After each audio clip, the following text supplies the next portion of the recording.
Welcome to my channel. शुरू करते हैं आज का वीडियो। आज के वीडियो में हम पढ़ेंगे poem sir no man's enemy, और इसको पिटिशन पोयम भी बोला गया है। इसका दूसरा टाइटल है और ये लिखी गई है वाइस्टन हॉग ऑडन के द्वारा। इनका जो जन्म हुआ था वो 21 फरवरी 1907 न्यूयॉर्क में इंग्लैंड में हुआ, और इनकी डेथ 29 सितंबर 1973 जब ये 66 ईयर के थे वियना में ऑस्ट्रिया में हुई। W.H. ऑडन जो है वो एक ब्रिटिश अमेरिकन पोइट हैं। पिटिशन या फिर सर नो मैंस एनिमी जो पोयम है वो पोयम कलेक्शन पोयम्स की कंक्लूडिंग पोयम में से है या फिर लास्ट पोयम में से है।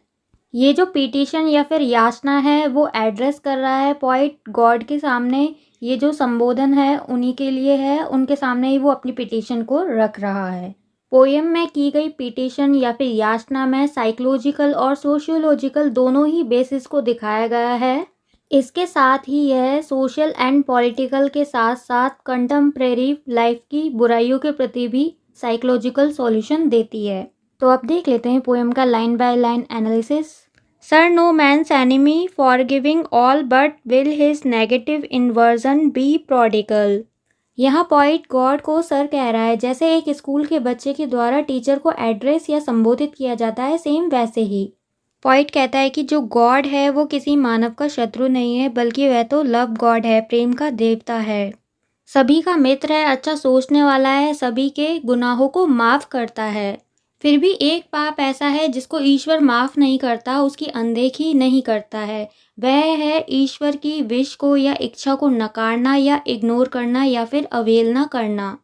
मतलब कोई भी व्यक्ति जो अपनी इंटेलेक्ट एंड वैनिटी मतलब बौद्धिकता और दिखावे के चक्कर में नेचुरल इम्पल्स जो एक्चुअल या फिर जो स्वाभाविक भावावेग हैं उनको दबाता है या फिर नकारता है, तो ऐसी चीज़ों को गॉड माफ़ नहीं करता। तो पॉइट गॉड से यही प्रे करता है कि जो गॉड है वो प्रोडिगल मतलब उदार हृदय वाला बने, जेनरस बने, ताकि वो मानव द्वारा जो नेचुरल इम्पल्स की भावना है उसकी अवहेलना करने या फिर उसको इग्नोर करने के पाप को भी क्षमा कर दे। Send to us power and light a sovereign touch curing the intolerable neuralgia. तो पॉइंट गॉड से कह रहा है कि हमें भर दो जीवन प्रवाह की शक्ति और काम भावना की भूमिका के प्रति एनलाइटमेंट। सॉवरेन टच बोला है स्पर्श या रामबाण उपचार की विधि को, जिसमें मात्र स्पर्श से ही जो रोग है वो ठीक हो जाया करते थे। न्यूरल इच बोला है साइकोलॉजिकल डिसऑर्डर को। पॉइंट कहना चाहता है मानव में शक्ति और प्रकाश का संचार हो, पावर और लाइट का, ताकि संसार की जो उदासीनता है वो मिट सके।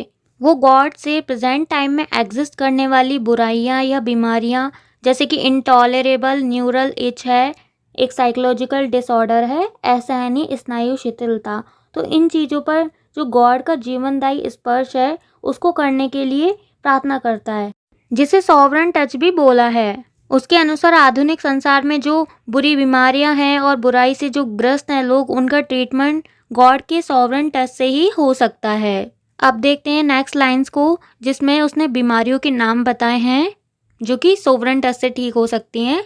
The exhaustion of weaning the liar's quinsy and the distortions of ingrown virginity.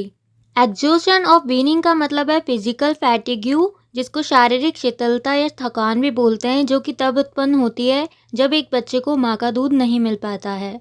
Lawyers Quincy का मतलब है सेक्सुअल बिहेवियर के बारे में लगातार झूठ बोलने से गले में जो टॉन्सिल्स होते हैं उनका फूल जाना। डिस्टॉर्शन ऑफ इनग्रोन वर्जिनिटी का मतलब है सप्रेशन मतलब दबाना नेचुरल सेक्सुअल अर्ज को या फिर इच्छाओं को एक वर्जिन गर्ल के द्वारा, और इसके कारण उसके शरीर में विकृतियाँ उत्पन्न हो जाती हैं। तो ये आधुनिक संसार की जो बीमारियां हैं या फिर बुराइयां हैं जो उनके कर्मों के कारण उत्पन्न हुई हैं, ये ईश्वर के सॉवरेन टच से ठीक हो सकती हैं। Prohibit sharply the rehearsed response and gradually correct the coward's stance.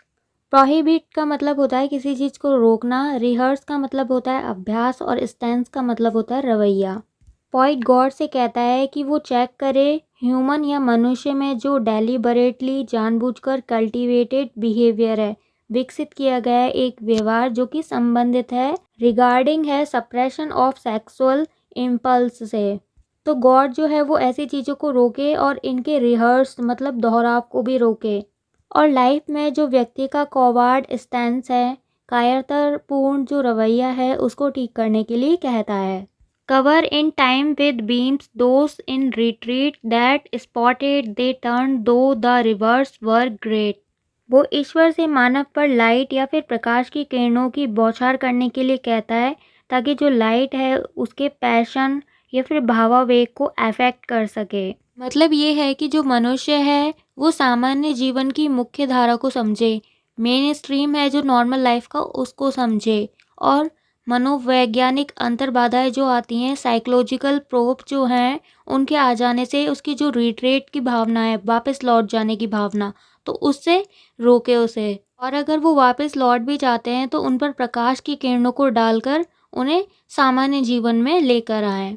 बिल्कुल वैसे ही जैसे एक साइकोलॉजिकल एनालिसिस करने वाला जो मनोवैज्ञानिक होता है, वो हमारे अंतर्मन को टटोलता है, हमारे अंदर की बातों को जानता है और हमें फिर से एक नॉर्मल सिचुएशन में लाकर रख देता है।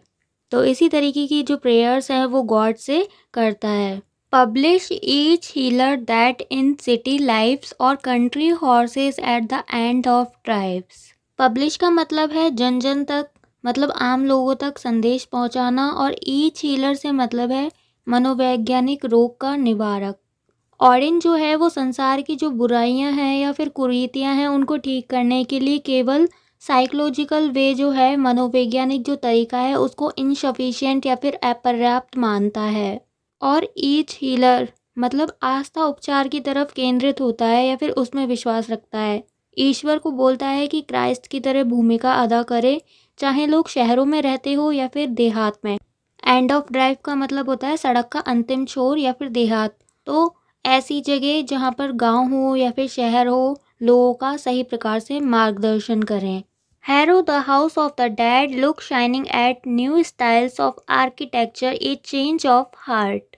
हैरो का मतलब डिस्ट्रॉय करने या नष्ट करने से, और हाउस ऑफ द डेड का मतलब है पुराना समाज, जो कि एक कब्रिस्तान या ग्रेवयार्ड की तरह है।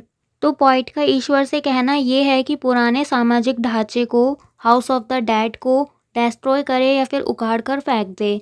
लुक शाइनिंग एट मतलब एक अप्रूवल के भाव से देखें न्यू स्टाइल ऑफ आर्किटेक्चर की तरफ, मतलब नवीन सामाजिक व्यवस्थाओं की तरफ। ए चेंज ऑफ हार्ट जिसमें न केवल फिजिकल चेंज हो बल्कि स्पिरिचुअल चेंज भी हो। तो ये था पोएम का एनालिसिस, जिसमें ऑडेन ने मार्क्सवादी व्यू को, सिद्धांत को अपनाते हुए सामाजिक बुराइयों को मेडिकली, साइकोलॉजिकली और रिलीजियस फेथ के साथ सॉल्व करने की कोशिश की है।